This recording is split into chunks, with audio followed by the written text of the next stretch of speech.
ഈശോയിൽ പ്രിയപ്പെട്ടവരെ, ആരാധനയുടെ ധന്യ നിമിഷങ്ങളിലൂടെ നമ്മൾ കടന്നു പോവുകയാണ്. മുട്ടുകുത്താണ്ടവർക്ക് മുട്ടുകുത്താം, എഴുന്നേറ്റ് നിന്നോ. നമുക്ക് ഈശോയെ നമ്മുടെ ഇടയിലേക്ക് ഇപ്പോൾ സ്വീകരിക്കാം. ഈ അൾത്താരയിലേക്ക് എഴുന്നള്ളി വരുന്ന കർത്താവ് നമ്മുടെ ഹൃദയത്തിലേക്ക്, നമ്മുടെ ജീവിതാവസ്ഥകളിലേക്ക് എഴുന്നള്ളി വരുവാനും ആഗ്രഹിച്ച് നമുക്ക് പാടി ഈശോയെ സ്വീകരിക്കാം.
അബ്രഹാമിൻ നാഥനാരാധന, യാക്കോബിൻ ദൈവമേ ആരാധന, ഇസഹാക്കിൻ ഇടയനേ ആരാധന, ഇസ്രായേലിൻ രാജനേ ആരാധന, ആരാധന, ആരാധന, ആരാധന, ആരാധന, ആരാധന, ആരാധന, ആരാധന, ആരാധന, ഹല്ലേലൂയ, ഹല്ലേലൂയ, ഹല്ലേലൂയ, ഹല്ലേലൂയ. പരിശുദ്ധ പരമ ദിവ്യകാരുണ്യത്തിന് എന്നേരവും ആരാധനയും സ്തുതിയും പുകഴ്ചയും ഉണ്ടായിരിക്കട്ടെ. സങ്കീർത്തനം 21 6-ാമത്തെ വചനം ആസ്പദമാക്കി ഈ ആരാധനയിൽ നമ്മൾ പ്രാർത്ഥിക്കാൻ പോവുകയാണ്. സങ്കീർത്തനം 21 6-ാമത്തെ വചനം. അവിടുന്ന് അവനെ എന്നേക്കും അനുഗ്രഹപൂർണനാക്കി, അങ്ങയുടെ സാന്നിധ്യത്തിൻ്റെ സന്തോഷം കൊണ്ട് അവനെ ആനന്ദിപ്പിച്ചു. ദൈവത്തിൻ്റെ സാന്നിധ്യം നമുക്ക് വലിയ സന്തോഷം തരും, ആനന്ദം തരും എന്ന കാര്യം ഈ വചനഭാഗം നമ്മെ ഓർമ്മിപ്പിക്കുക. നമുക്കിപ്പോൾ ഉള്ളത് ദൈവത്തിൻ്റെ ആ ശക്തമായ സാന്നിധ്യം. ദിവ്യകാരുണ്യത്തോട് നമ്മൾ ചേർന്നിരിക്കുന്ന സമയം. ദിവ്യകാരുണ്യത്തിലേക്ക് നമ്മൾ നോക്കുന്നു. ദിവ്യകാരുണ്യ ഈശോയെ നമ്മൾ വിളിച്ചു പ്രാർത്ഥിക്കുന്നു. ഇതെല്ലാം ദൈവത്തിൻ്റെ ശക്തമായ സാന്നിധ്യത്തിൻ്റെ സമയമാണ്. ഇത് നമ്മെയും ആനന്ദം കൊണ്ട് നിറയ്ക്കണം, അനുഗ്രഹങ്ങൾ കൊണ്ട് നിറയ്ക്കണം. നമുക്ക് ലഭിക്കുന്ന ദിവ്യകാരുണ്യ ആരാധനയിൽ ലഭിക്കുന്ന 2 പ്രധാനപ്പെട്ട കാര്യങ്ങളാണ് ആനന്ദം, അനുഗ്രഹം. ദൈവാനുഗ്രഹം നമുക്ക് എല്ലാവർക്കും ആവശ്യമായതാണ്. ദൈവാനുഗ്രഹം ഭൗതിക തലത്തിലും ആത്മീയ തലത്തിലുമൊക്കെ ഒരുപാട് അനുഗ്രഹങ്ങൾ നമുക്ക് ആവശ്യമാണ്. അതെല്ലാം നമ്മൾ ഏറ്റെടുക്കുന്ന ഒരു സമയമാണ് ദിവ്യകാരുണ്യത്തെ ആരാധിക്കുന്ന സമയം. അതുപോലെ തന്നെ നമ്മളെപ്പോഴും സന്തോഷത്തോടെ ഇരിക്കണം, സന്തോഷത്തോടെ ജീവിക്കണം, സന്തോഷം മറ്റുള്ളവർക്ക് പങ്കുവെച്ച് കൊടുക്കണം എന്നുള്ളത് ദൈവവചനം നമ്മെ ഓർമ്മിപ്പിക്കുന്ന ഒരു കാര്യം കൂടിയാണ്. പ്രിയപ്പെട്ടവർ, നമുക്കിപ്പോൾ ദിവ്യകാരുണ്യനാഥനെ വിശ്വാസത്തിൽ കണ്ടുകൊണ്ട് ആ നാഥനെ ആരാധിച്ച് സ്തുതിച്ച് പ്രാർത്ഥിക്കാം. അത് നമ്മെ വലിയ ആനന്ദത്തിലേക്കും അനുഗ്രഹത്തിലേക്കും നയിക്കുമാറാകട്ടെ.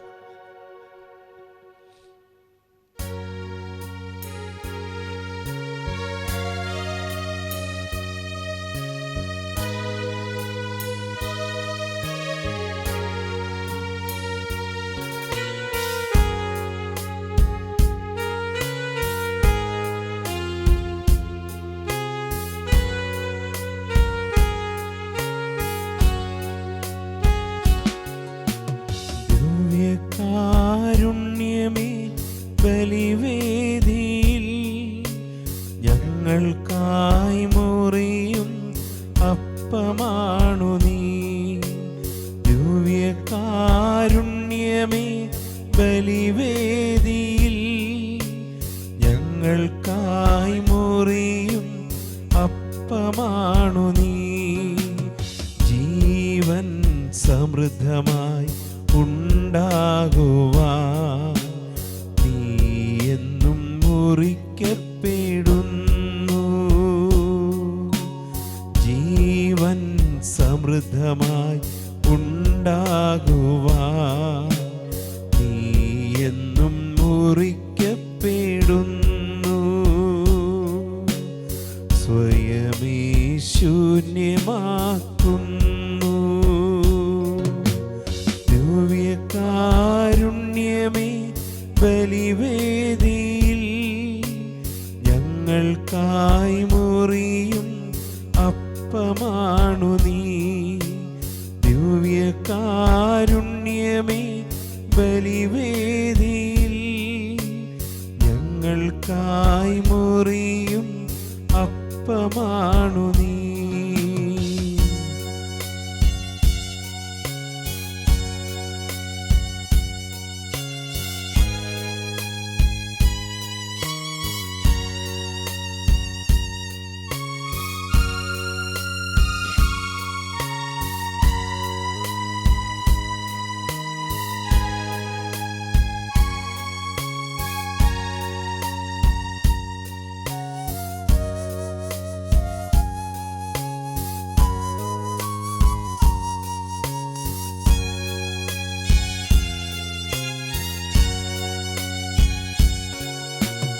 അൾത്താര തന്നിൽ ഒരുമിച്ചു കൂട്ടുന്ന സ്നേഹവിരുന്നാണു നീ. അൾത്താര തന്നിൽ ഒരുമിച്ചു കൂട്ടുന്ന സ്നേഹവിരുന്നാണു നീ. ഭിന്നതകൾ മറന്നൊന്നു ചേരാൻ കൂട്ടായ്മയിൽ വളർന്നിടാൻ ഐക്യത്തിൽ ഞങ്ങൾ പുലരാൻ തുണയ്ക്കും പങ്കുവയ്പനുഭവം നൽകിയാലും. ഐക്യത്തിൽ ഞങ്ങൾ പുലരാൻ തുണയ്ക്കും പങ്കുവയ്പനുഭവം നൽകിയാലും. ദിവ്യകാരുണ്യമേ ബലിവേദിയിൽ ഞങ്ങൾക്കായി മുറിയും അപ്പമാണു നീ. ദിവ്യകാരുണ്യമേ ബലിവേദിയിൽ ഞങ്ങൾക്കായി മുറിയും അപ്പമാണു നീ. ആരാധന ആരാധന ആരാധന ആരാധന ആരാധന ആരാധന ആരാധന ആരാധന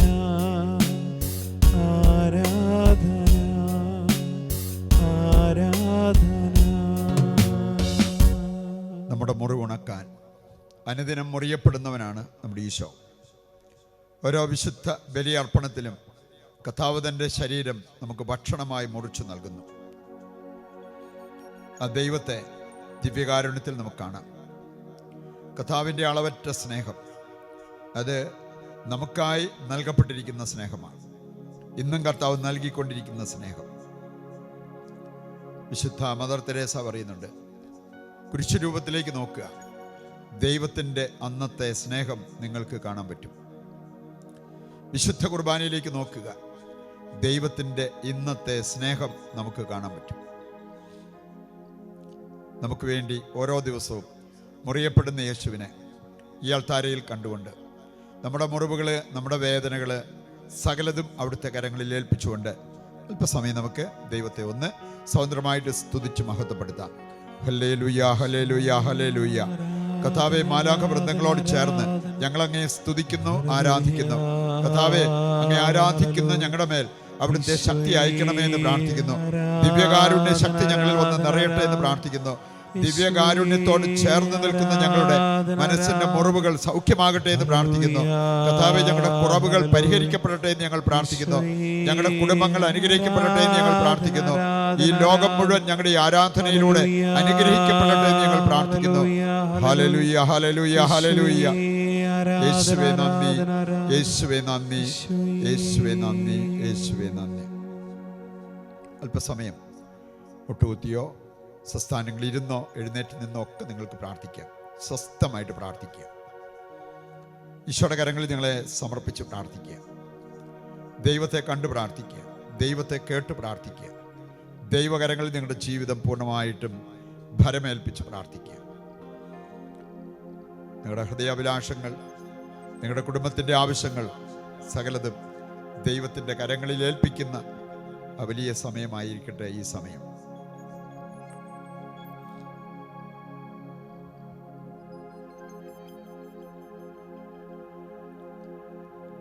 സങ്കീർത്തനം 16:11 നമ്മൾ വായിക്കുന്നുണ്ട്, അവിടുത്തെ സന്നിധിയിലാണ് ആനന്ദത്തിൻ്റെ പൂർണ്ണത. ദൈവത്തിൻ്റെ സന്നിധിയിലാണ് ആനന്ദത്തിൻ്റെ പൂർണ്ണത. ഇതിനേക്കാൾ ശക്തമായൊരു സാന്നിധ്യം നമുക്ക് പ്രതീക്ഷിക്കാനില്ല. കർത്താവിൻ്റെ കൗദാശിക സാന്നിധ്യം, സാക്രമെൻ്റൽ പ്രസൻസ് ഓഫ് ഗാഡ്. ആ സാന്നിധ്യത്തിലാണ് നമ്മളിപ്പോൾ, ആ സാന്നിധ്യത്തിലാണ് നമ്മൾ ദൈവത്തെ ഇപ്പോൾ ആരാധിച്ചുകൊണ്ടിരിക്കുന്നത്. കർത്താവേ, ഈ സാന്നിധ്യത്തിൽ ഞങ്ങൾ ആനന്ദം കണ്ടെത്തട്ടെ എന്ന് പ്രാർത്ഥിക്കാം. 3 വ്യത്യസ്തമായ കാര്യങ്ങളിൽ നമ്മുടെ മനസ്സ് നമുക്ക് ഉറപ്പിക്കാൻ പറ്റും. ഒന്ന്, സുഖേച്ഛ, പ്ലഷർ സീക്കിംഗ് എന്ന് പറയാം. ചില വ്യക്തികളെ സംബന്ധിച്ചിടത്തോളം അവർക്കിത് മാത്രം മതി. നല്ല ഭക്ഷണം കഴിക്കുക, സന്തോഷം തരുന്ന അല്ലെങ്കിൽ സുഖം തരുന്ന ജീവിത കാര്യങ്ങൾ, ജീവിതത്തിൽ അങ്ങനെയുള്ള കാര്യങ്ങൾ മാത്രം മതി. സുഖേച്ഛ തേടി പോകുന്നവർ, അങ്ങനെയുള്ളവർ ഒരുപാട് പാപത്തിൽ വീഴാനുള്ള സാധ്യതയുണ്ട്. അവരെ സംബന്ധിച്ചിടത്തോളം കുറച്ച് കഴിയുമ്പോൾ അസംതൃപ്തരാകാൻ, നിരാശപ്പെടാൻ സാധ്യതകളേറെയാണ്. കാരണം ഈ ലോകത്തിന് നമുക്ക് വേണ്ടതെല്ലാം നൽകാൻ പറ്റില്ല. സുഖേച്ഛയിൽ മുഴുകി കഴിയുന്നവർ ദൈവത്തെ മറക്കാനുള്ള സാധ്യതയേറെയാണ്. റോമാലേഖനം 8-ാം അധ്യായത്തിൻ്റെ 4-ാമത്തെ വചനം പറയുന്നുണ്ട്, വേണമെങ്കിൽ നിങ്ങൾക്ക് ജഡികരായി ജീവിക്കാം, വേണമെങ്കിൽ നിങ്ങൾക്ക് ആത്മീയരായി ജീവിക്കാം. ജഡികരായി ജീവിക്കുന്നെങ്കിൽ നിങ്ങൾ തീർച്ചയായും മരിക്കും, ആത്മീയ മരണം. എന്നാൽ ജഡിക പ്രവണതകളെ ആത്മാവിനാൽ നിഹനിക്കുന്നവർ ജീവിക്കും. ഈ ഒരു പരിശ്രമം നമ്മൾ നടത്താറുണ്ടോ? ആത്മാവിനാൽ ജഡികതയെ നിഹനിച്ച് ജീവിക്കുവാനുള്ള പരിശ്രമം. എൻ്റെ വിളിയുടെ മാഹാത്മ്യം മനസ്സിലാക്കി അതിന് യോഗ്യമാമിതം ജീവിക്കുവാനുള്ള പരിശ്രമം. അനുദപിക്കേണ്ട നമുക്ക് അനുദപിക്കാം, മാപ്പ് ചോദിക്കേണ്ട നമുക്ക് മാപ്പ് ചോദിച്ച് ദൈവത്തോട് പ്രാർത്ഥിക്കാം. അപ്പോൾ ദൈവം നമ്മുടെ ജീവിതം പുനരാരംഭിക്കുന്ന അനുഭവം ഉണ്ടാവും.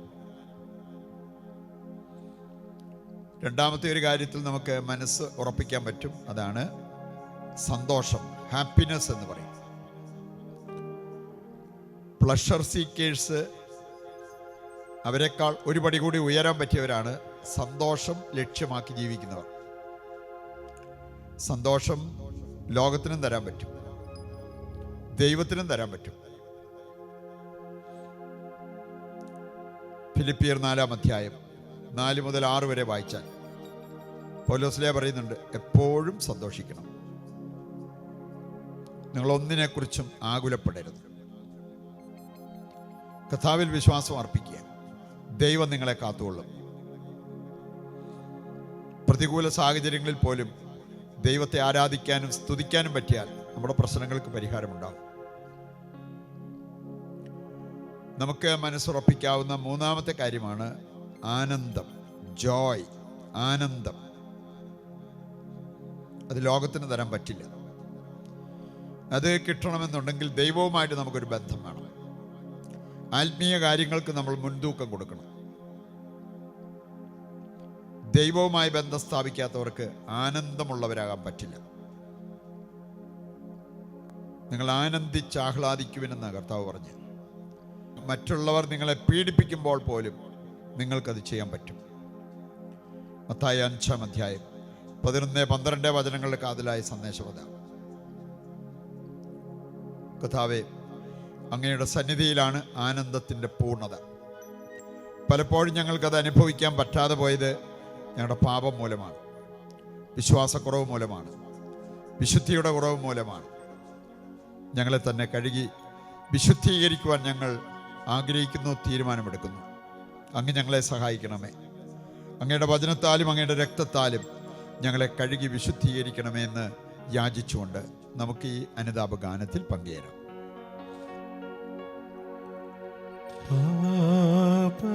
പാപബോധവും പശ്ചാത്താപവും കർത്താവേ എനിക്കേകണേ. കണ്ണീരോടും വിലാപത്തോടുമെൻ പാപം ഞാനേറ്റു ചൊല്ലിടാം.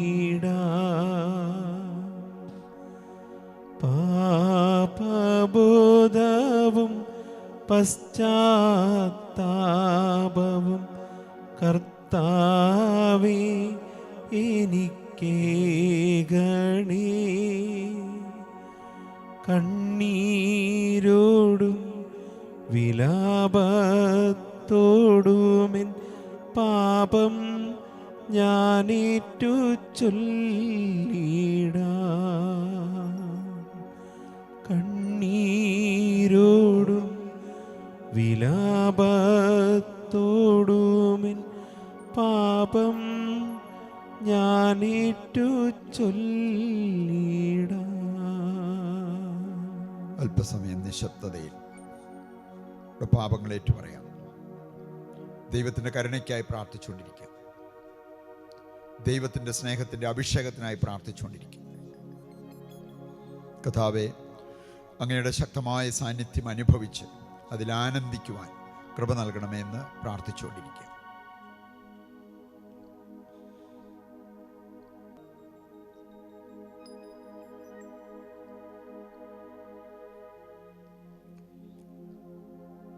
നമുക്ക് ആത്മീയാനന്ദം നുകരുന്ന പല വഴികളും ദൈവത്തിൻ്റെ വചനം നമ്മുടെ മുമ്പിൽ വെച്ചിട്ടുണ്ട്. ആ വചനങ്ങൾ ഹൃദയത്തിലേക്ക് ഏറ്റെടുക്കുമ്പോൾ യഥാർത്ഥ ആനന്ദം, ആത്മീയാനന്ദം, സ്വർഗീയ ആനന്ദം നമുക്ക് ലഭിക്കുവാൻ ആഗ്രഹിച്ച് പ്രാർത്ഥിക്കാം. ലഭിക്കേണ്ടതിന് വചനങ്ങൾ നൽകുന്ന ആ നിർദ്ദേശങ്ങൾ അനുസരിച്ച് ജീവിക്കുവാനുള്ള തീരുമാനവും നമുക്കെടുക്കാം. സങ്കീർത്തനം 73:28 ഹൃദയത്തിലേക്ക് ഏറ്റെടുക്കുക. കർത്താവിനോട് ചേർന്ന് നിൽക്കുന്നതാണ് എൻ്റെ ആനന്ദം.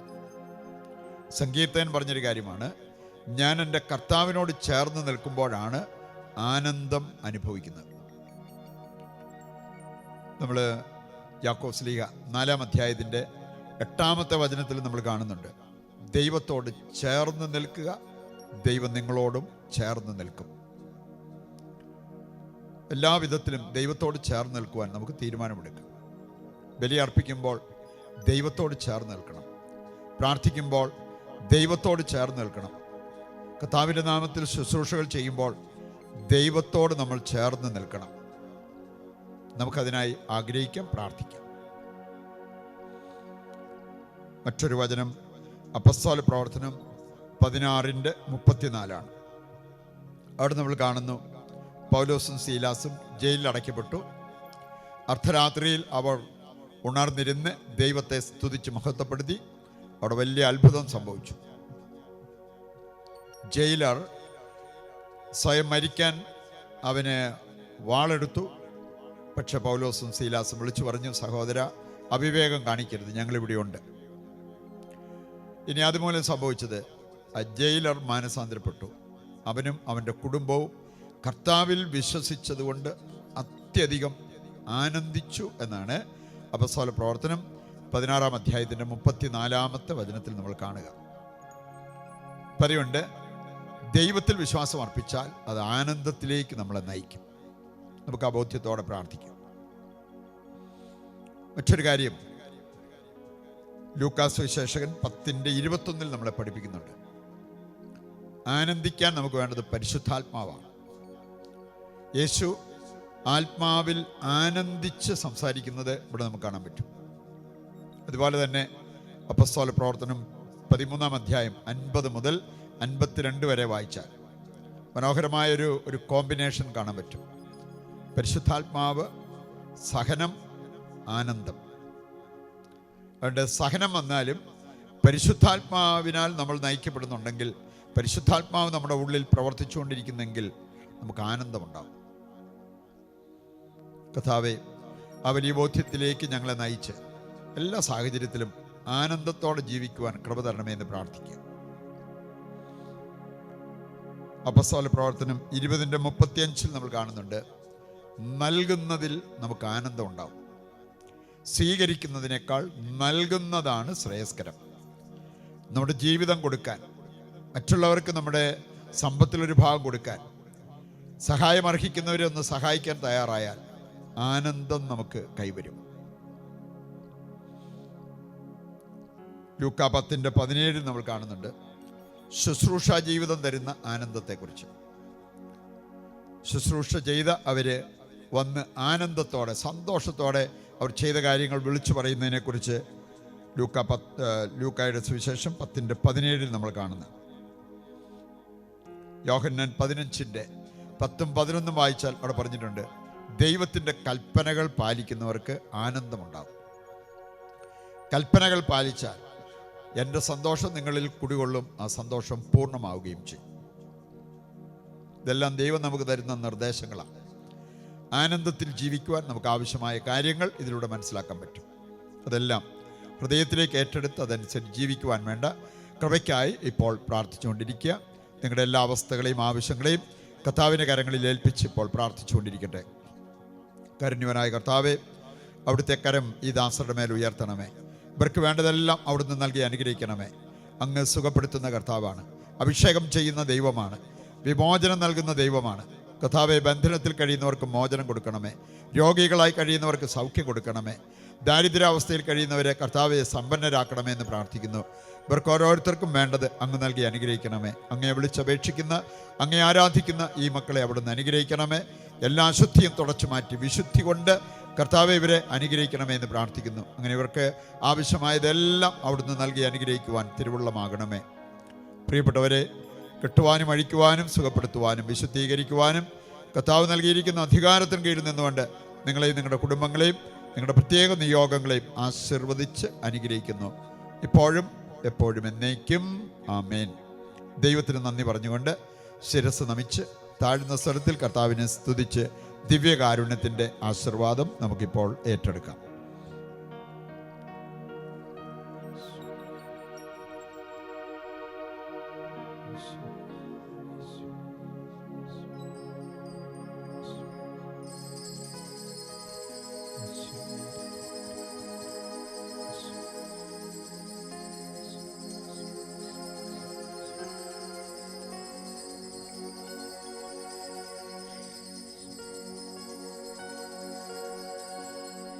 പരിശുദ്ധ പരമമാ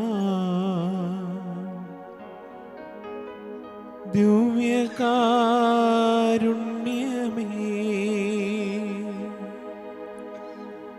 ഇന്നുമെന്നും അങ്ങേക്കാരാധന.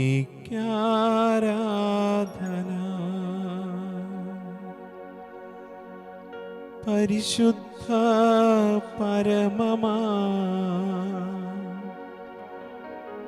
ദിവ്യകാരുണ്യമേ,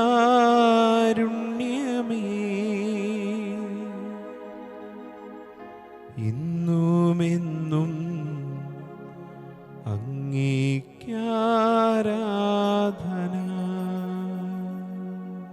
പരിശുദ്ധ അമ്മയുടെ വിമല ഹൃദയത്തിൽ നമ്മെ പ്രതീക്ഷിച്ച് നമുക്ക് പ്രാർത്ഥിക്കാം. നന്മ നിറഞ്ഞ മറിയമേ സ്വസ്തി, കർത്താവ് അങ്ങയുടെ കൂടെ സ്ത്രീകൾ അങ്ങ് അനുഗ്രഹിക്കപ്പെട്ടവളാകുന്നു. അങ്ങയുടെ ഉദരത്തിൽ ഫലമായി ഈശോ അനുഗ്രഹിക്കപ്പെട്ടവനാകുന്നു. പരിശുദ്ധ മറിയമേ തമ്പുരാന്റെ അമ്മേ, പാപികളായ ഞങ്ങൾക്ക് വേണ്ടി ഇപ്പോൾ ഞങ്ങളുടെ മരണസമയത്തും തമ്പുരാനോട് അപേക്ഷിച്ചുകൊള്ളണമേ. ആമേൻ. ഈശോ മിശിഹായ്ക്ക് സ്തുതിയായിരിക്കട്ടെ. ദൈവം നിങ്ങളെ സമർത്ഥമായി അനുഗ്രഹിക്കട്ടെ. നമുക്ക് പാടി പ്രാർത്ഥിക്കാം. നന്മ നീരും അമ്മ, വിണ്ണിൻ രാജകന്യ, ധന്യ സർവവന്യ,